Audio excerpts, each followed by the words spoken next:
Welcome back to Questions for Corbett. I'm your host, James Corbett of CorbettReport.com, and this week's question comes in from Anush, who is wondering about can we recover from COVID-19?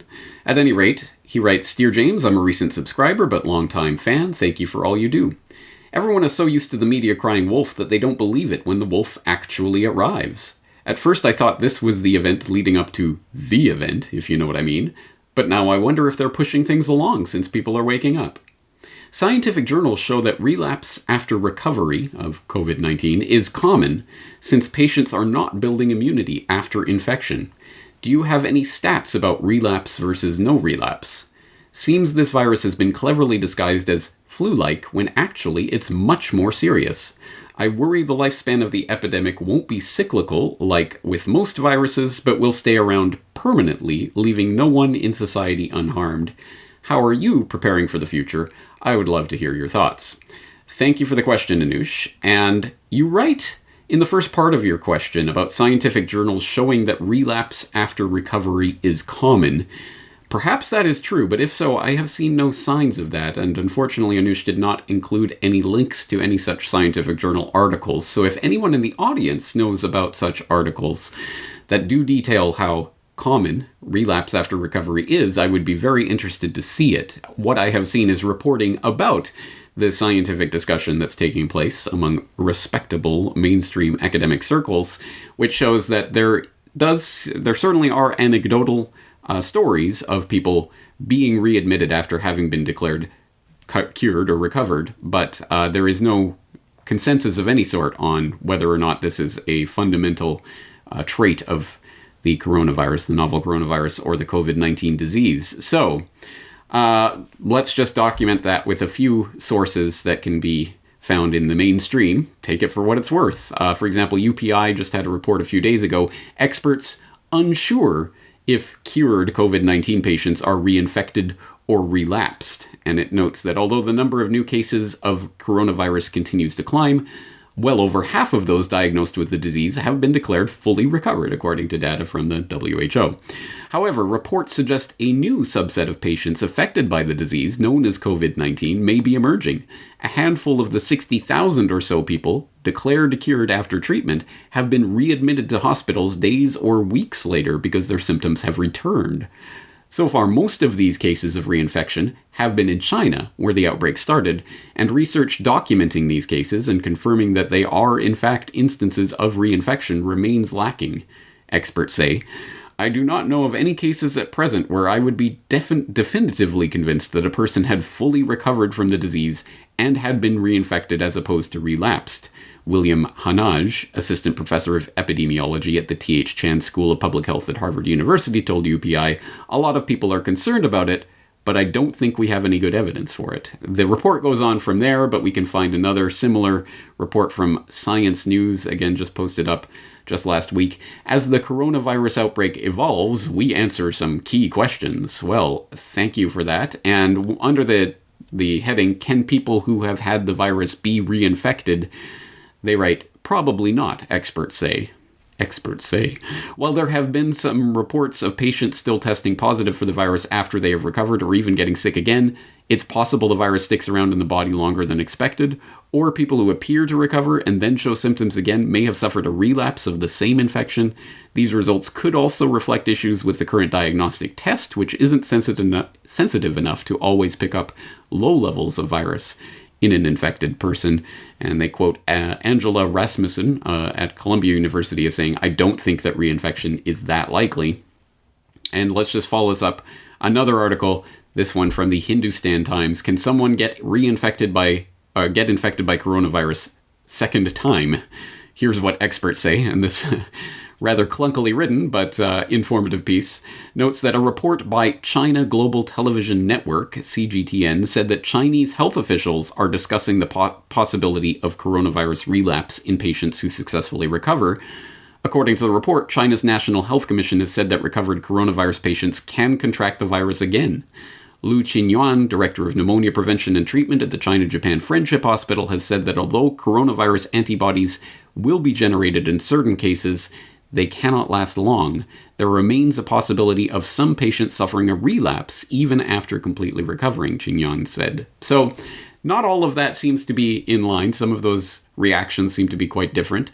But as I say, I don't know of any scientific journal articles or any vast degree of literature that's been published on this at this point. What we have are mostly anecdotal stories from various doctors dealing with information piecemeal. So, again, take any of this for what it's worth. But it certainly doesn't seem, at least at this point, that there is cause to panic that this is some sort of killer new disease that will continue reinfecting the public for generations to come.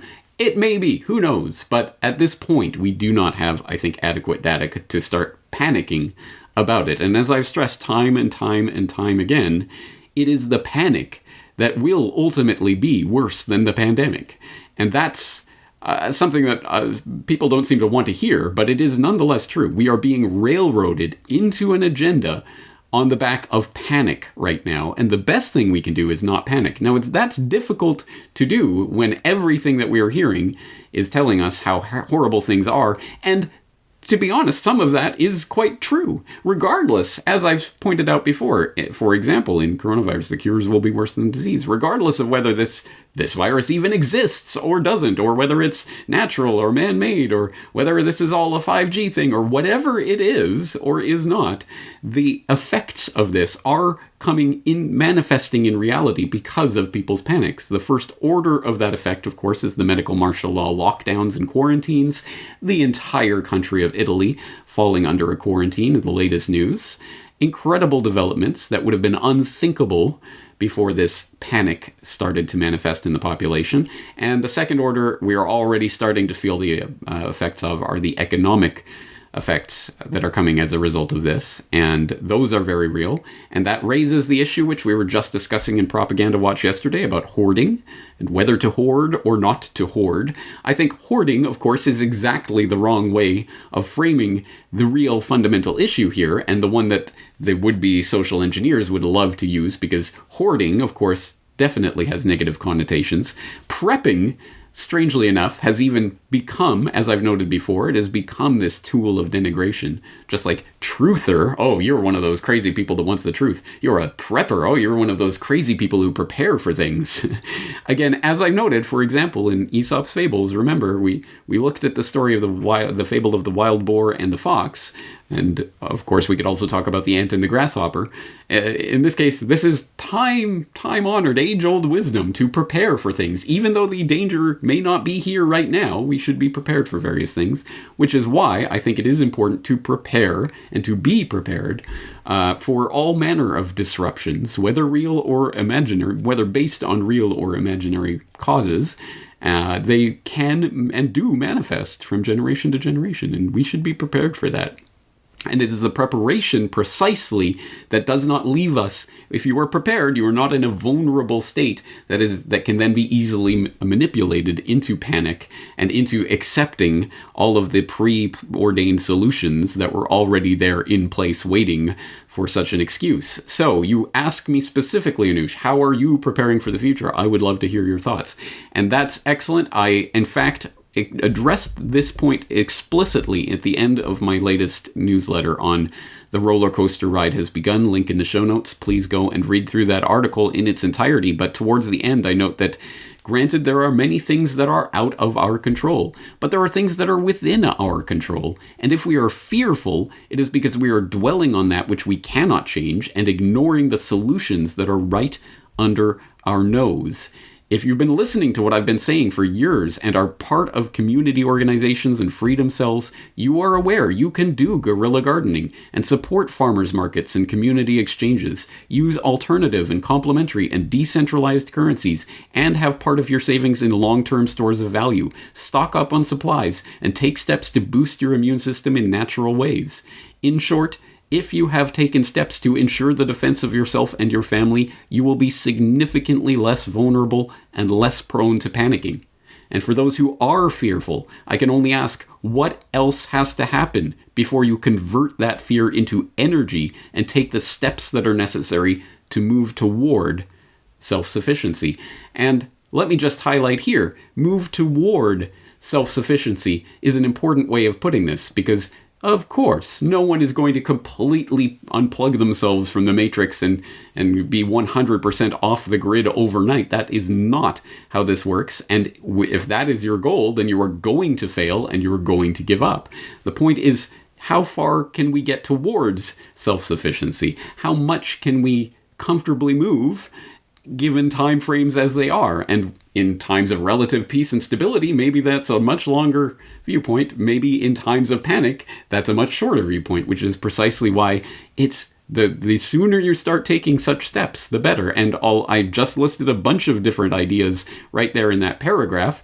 Every single one of those is a link to a podcast or a video that I've done that explains that in much greater detail. So there are things that I've been talking about for years that are part of the preparations that are necessary, not necessarily for coronavirus, novel coronavirus, and COVID-19, but just in general for disruptions that we know that the social engineers have been baking into the cake and lusting after for a very long time. We know disruptions of various sorts are going to occur, likely in our lifetimes. And are you prepared for them? That's the real question.